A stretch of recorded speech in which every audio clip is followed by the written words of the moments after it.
ಆಗುಂಬೆ ಠಾಣಾ ವ್ಯಾಪ್ತಿಯಲ್ಲಿ ನಮ್ಮ ಮನೆ ಮನೆಗೆ ಪೊಲೀಸ್ ಕಾರ್ಯಾಚರಣೆಯ ವೇಳೆ ಒಂದು ಅಜ್ಜಿ ಅವರ ಮನೆಯ ಸ್ಥಿತಿಯನ್ನ ನಮ್ಮ ಆಗುಂಬೆ PSI ಮತ್ತೆ ನಮ್ಮ ಸಿಬ್ಬಂದಿಯವರೆಲ್ಲ ಪರಿಗಣಿಸಿ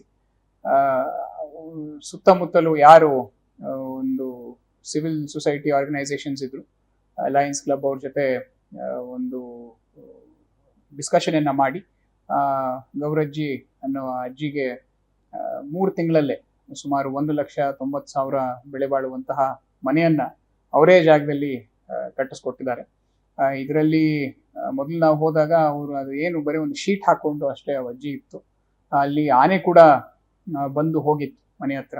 ಅದು ಅಲ್ಲಿ ಹಾವುಗಳು ಯಾವಾಗಲೂ ಓಡಾಡವು ಅಂತ ನಮ್ಮ ಮನೆಗೆ ಹೋಗಿ ಅಲ್ಲಿ ಯಾರು ಎಸ್ಪೆಷಲಿ ಆಸರೆ ಕಾರ್ಯಕ್ರಮ ಅಂಗವಾಗಿ ನಾವು ಹೋಗಿ ಅಲ್ಲಿ ಚೆಕ್ ಮಾಡಿದಾಗ ಈ ವಿಚಾರ ನಮ್ಮ ಆಗುಂಬೆ PSI ಶಿವನಗೌಡ ಪಾಟೀಲ್ ಮತ್ತೆ ನಮ್ಮ ಸಿಬ್ಬಂದಿಯವರು ಅಲ್ಲಿ ಯಾರಿದ್ದಾರೆ ಅವರೆಲ್ಲರಿಗೂ ಇದು ಅವ್ರ ಗಮನಕ್ಕೆ ಬರುತ್ತೆ. ಅದನ್ನೇ ಅವರು ಪೂರಕವಾಗಿ ಇಟ್ಕೊಂಡು ಅಲ್ಲಿರುವಂತಹ ಲಯನ್ಸ್ ಕ್ಲಬ್ ಅವರು ಯಾರ್ಯಾರಿದ್ದಾರೆ ಲೋಕಲ್ ಅವ್ರನ್ನೆಲ್ಲ ಜೊತೆಗೂಡಿ ಈ ಮನೆಯನ್ನ ಕಟ್ಟಿಸ್ಕೊಟ್ಟಿದ್ದಾರೆ. ಅಜ್ಜಿಯವರು ಅವರ ಮನೆಗೆ ನಾನು ಹೋಗಿದ್ದೆ. ಅತ್ಯಂತ ಖುಷಿಯಿಂದ ಈ ಮನೆಗೆ ಪೊಲೀಸ್ ಮತ್ತೆ ಆಸರೆ 2 ಕಾರ್ಯಕ್ರಮಗಳ ಬಗ್ಗೆ ಅವರು ವಿಶೇಷವಾಗಿ ಧನ್ಯವಾದಗಳನ್ನ ಅಜ್ಜಿ ಅರ್ಪಿಸಿತ್ತು ನಮ್ಗೆ.